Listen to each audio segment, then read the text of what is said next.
Good morning. When I was a kid, there was nothing cooler than the robotic voice that came from the Pokédex. Something about the way that it would just describe Pokemon and be like, oh, this is a Pidgey and a Pidgey does this. It was just perfect. And I remember when I was watching the anime, I was like, man, I really want one of those. And I eventually got one for Christmas, but the toy version was not it, Chief. And just the other day, I was thinking to myself, hey, why don't I make a video talking about weird and strange Pokédex entries so I can capture the fleeting happiness of my childhood? And that's today's video. So let's count down our Pokemon!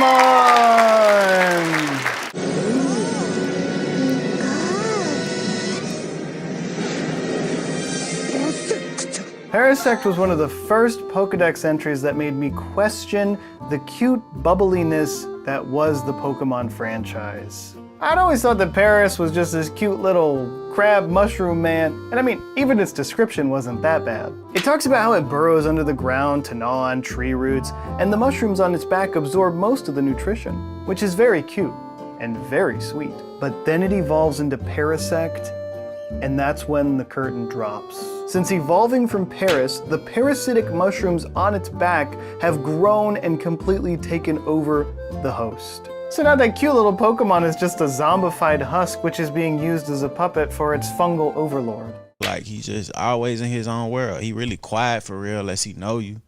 He's funny as hell though, but if he know you type shit, you get what I'm saying? Like,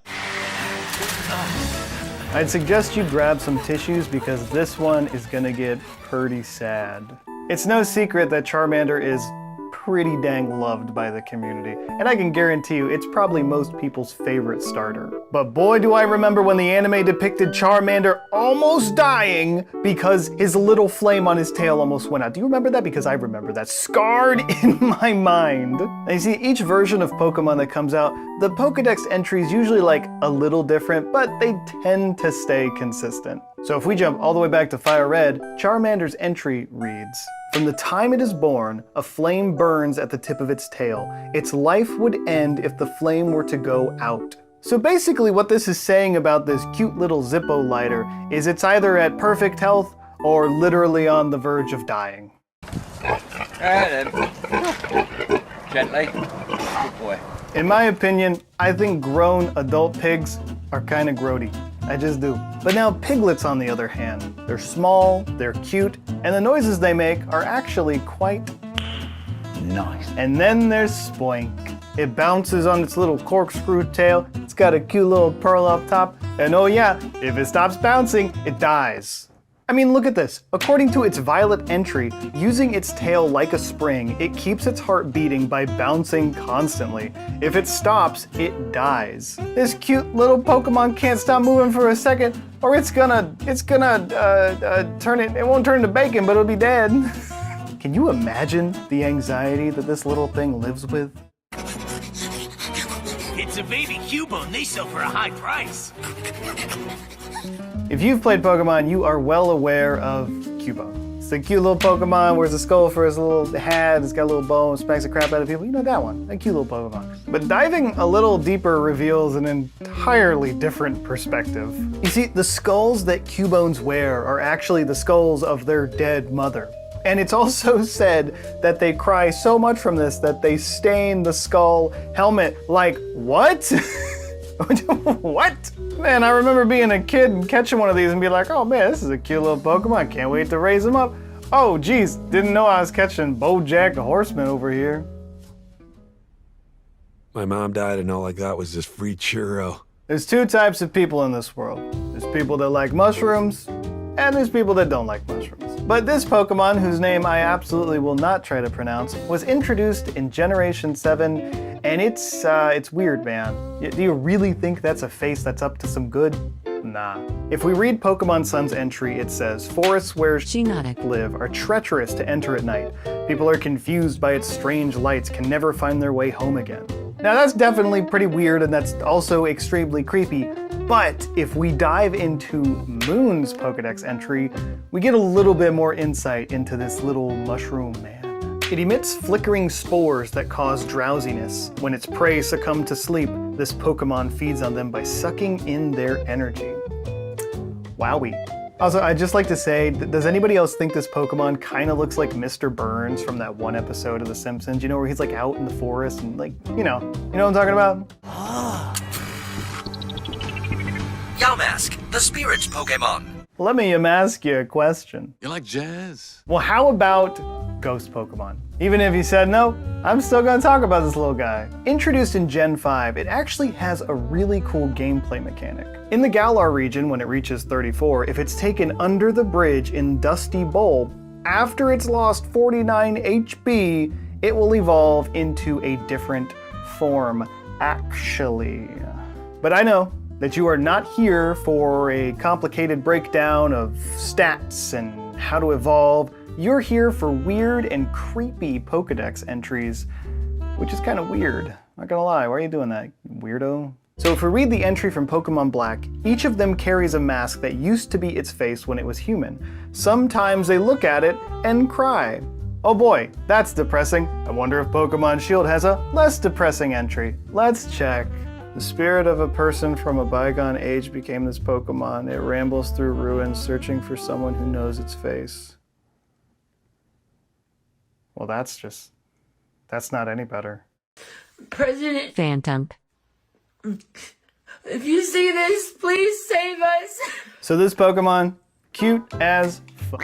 But its evolution, not so much. But there's just something about this Pokemon. It looks like I could sit by a campfire with it, we could toast some marshmallows, and then it would all get ruined when the creepy sounds of the voices of children started to appear. If we jump into Pokemon Y's entry, it says a little something something. According to old tales, these Pokemon are stumps possessed by the spirits of children who died while lost in the forest. Game Freak, what the frick? What the frick am I playing, dude? This cute little tree stump is the embodiment of a deceased child? But maybe,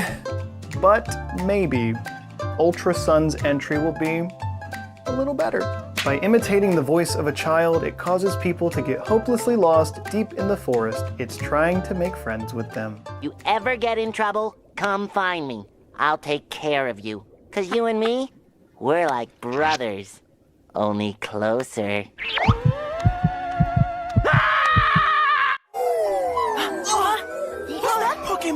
What's better than a balloon? A balloon Pokemon that has no weird or creepy backstory. You know what? I'm not even gonna do a gag here. I don't need to. I'm gonna open up Diamond's entry, and I'm gonna show you guys that this is just a normal, happy little Pokemon. A Pokemon formed by the spirits of people and Pokemon. It loves damp, humid seasons. Well, I guess that's it for number 8. Well, that's creepy, but I'm still confident that there is nothing weird about this Pokemon. As a matter of fact, I'll check Heart Gold's entry. Just to prove it, it is whispered that any child who mistakes Drifloon for a balloon and holds onto it could wind up missing. Huh.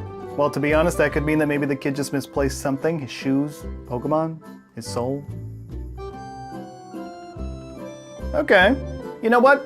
Just for that, I'm gonna do Legends Arceus's entry.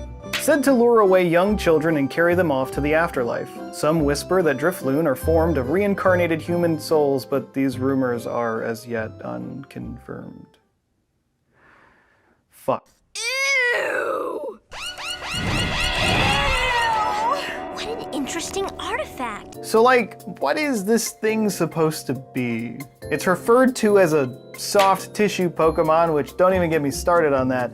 But like, what is this thing? It just looks like a snail without its shell, man. Well, according to Pokemon X's entry, it drives away opponents by excreting a sticky liquid that can dissolve anything. Its eyes devolved so it can't see anything. Looks like we got a real winner here. But where it starts to get creepy is when we check Sun's entry. It has trouble drawing a line between friends and food. It will calmly try to melt and eat those it gets along well with. And then Moon's entry says that once his prey is nicely dissolved, he just kind of slurps them up. I wonder how many trainers were eaten by this little guy. Those are Gorebyss! While this Pokemon may look like a cutie wootie patootie, there's way more underneath the surface. That was a water pun. You see, Gorebyss kind of looks like it would be prey for other ocean creatures, but it is in fact the predator. That's right, this Laffy Taffy looking bish actually be kinda whack. I think Ultra Moon's description just kinda sums it up beautifully. It sucks bodily fluids out of its prey. The leftover meat sinks to the seafloor, where it becomes food for other Pokemon. There's even another entry that mentions how cruel of a Pokemon it is. You know, I guess the moral of this video is you can't really judge a book by its cover. Or in this case, you can't judge a Pokédex entry by its Pokemon, you know what I'm saying?